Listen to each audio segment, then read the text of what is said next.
waktu itu banyak beberapa penawaran. Salah satunya dari Yudhistira ini menawarkan usaha tambang pertambangan nikel ini, ya. Nah, saya memang posisinya sebagai investor karena tidak menangani soal teknis pada saat itu, dan saya lihat mengevaluasi dan mengenai prospek usahanya saya melihat evaluasi cukup bagus, dan memang saya diajak dari Pak Juandi dengan Pak Miming. Nah ini, dan saya putuskan saya ikut masuk hanya dengan perusahaan Yudhistira itu aja, Yudhistira Bumi Bakti. Nah itulah awal mulanya. Namun mereka bilang ini prospek sekali, jadi pada dasarnya itu berbicara sekitar tahun 2000 ya, 2001 baru saya masuk, karena 2000 itu ya memang panjang ya prosesnya, tapi tidak kilat, ya mungkin masih pernah, ya saya maklum bukan di background di bidang tambang, jadi saya sistemnya hanya usaha investasi dalam situasi dagang lah gitu ya kita.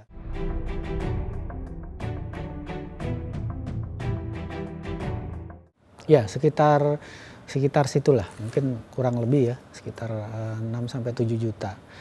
Tapi dalam konteks lain-lainnya saya tidak tahu, karena begini, ini kan urusan internalnya Yudhistira. Mereka mungkin ada kerjasama teknis lainnya, juga saya tidak terlalu tahu karena kan itu itemnya banyak, ya. Mungkin juga ada kerjasama, saya tidak terlibat ke sana. Yang saya lihat adalah bagaimana nanti pelaksanaannya. Jadi karena itu sistemnya, saya sebagai investor begitu bagian saya di mana ya itulah ya. Sebenarnya bagiannya keuntungan saja. Saya ingin memastikan juga modal saya kembali, itu aja intinya. Saya ini kan perusahaan gabungnya ke Yudhistira. Jadi mau di dalamnya siapa itu ya satu payung hukum perusahaan itu saja. Tidak ada yang lain ya. Mungkin kalau pemilik saham kan saya bukan pemilik saham, saya juga bukan direksi. Jadi itu urusan sana. Jadi yang penting saya taruh dana di situ. Sebenarnya fungsi saya ini sebagai investor. Jadi tidak terlibat teknis maupun bagaimana internal prosesnya, karena itu bukan bagian dan wewenang saya.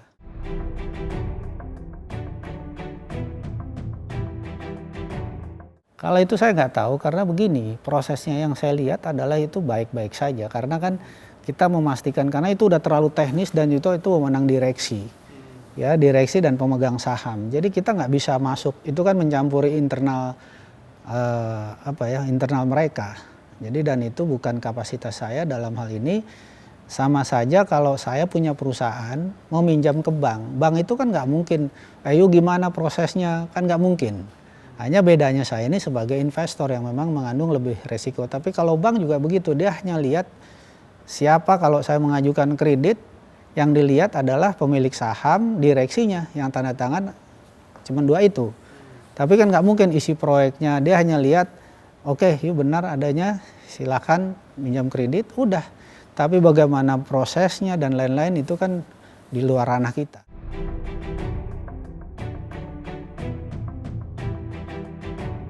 Iya, untung. Kalau saya itu kan keuntungannya hanya bagian urusan saya dengan PT Yudhistira, tidak dengan orang-orang yang di luar saya berhubungan.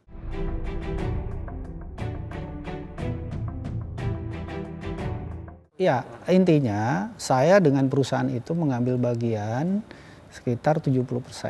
Jadi dengan perusahaan itu aja, jadi kita nggak mau tahu kalau nanti begini, saya tidak mau personal karena perusahaan.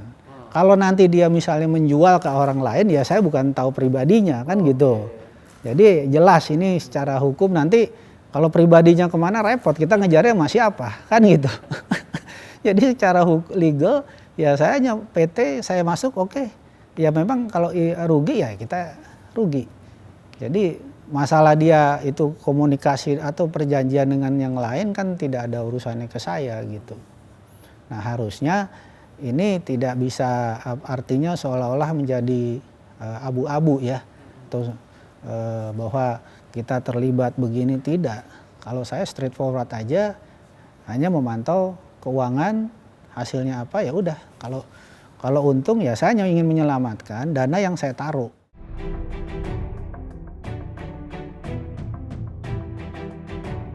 Kalau itu saya tidak tahu karena apa? Saya tidak berhadapan juga misalnya dengan tadi Antam ya.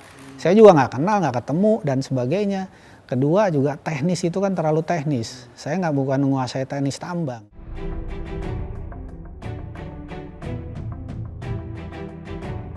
Oh ya, itu mewakili itu sebatas MOU dan itu tidak terlaksana. Makanya kan sejak waktu itu ditandatangan, habis itu tidak ada pelaksanaan, jadi itu selesai. Nah, saya ditawarkan itu masuk, baru itulah kondisinya mulai. Karena pada saat itu baru MOU yang memang belum ada pelaksanaannya. Yaitu tadi MOU ini kan ada, kalau nggak salah ada 4 grup gitu. Salah satu grup, tapi kan tidak terlaksana pelaksanaan. Karena kan berbicara sebagai atas nama PT. Dan semua juga atas nama PT, tapi realisasinya memang, jadi terus terang pada saat itu sempat tidak jadi, artinya sudah selesai gitu lah ya. Jadi perusahaan-perusahaan itu tidak terlibat lagi. Nah, belakangan masuk, makanya saya ditawarkan oleh tadi Yudhistira ini dengan Pak Juandi dan Miming ini, Pak Miming. Jadi itulah yang saya tahu pada saat terakhir.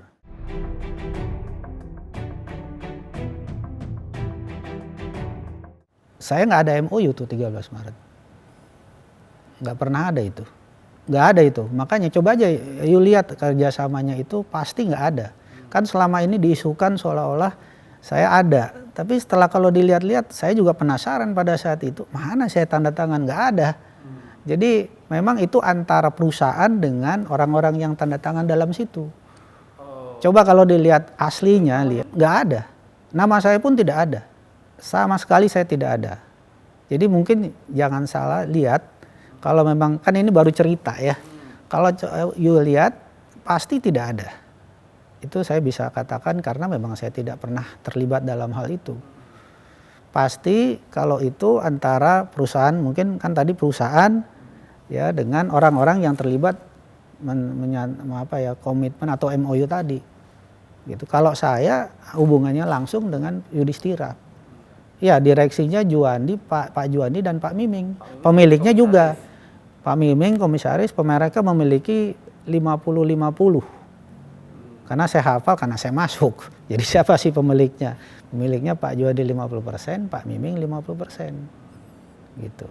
Jadi kembali ke situ berkaitan dengan ada quote and quote tadi pembagian, dan itu antara perusahaan dengan mereka-mereka yang punya komitmen.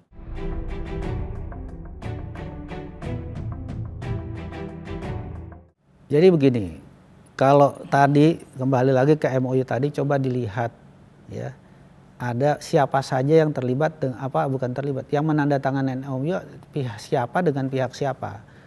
Kalau saya lihat di situ, saya dengar dari kalau pihaknya itu kan perusahaan, saya bukan punya kewenangan dan itu yang membagikan tuh keuntungan bukan saya, karena saya tidak terlibat dalam hal itu. Nah memang saya digugat pada saat itu, sebenarnya sih salah, kalau saya ngomong jujur salah alamat, karena saya bukan orang yang harus membagikan. Yang membagikan tuh perusahaan kalau dengan dia, makanya kan dia ini kerjasama dengan saya. Saya tidak pernah punya kontraktual dengan yang pernah menggugat saya. Jadi saya lihat buktinya agak-agak susah ya, karena memang tidak ikut dalam situ. Nah menggugat ini juga bagian itu adalah karena saya tidak pernah punya kontrak dengan mereka. Ya, itu yang harus dilihat. Satu, kedua, perusahaan yang membagikan itu dia kontraknya dengan siapa? Kalau dengan perusahaan yang bagi harus perusahaan, bukan orang lain.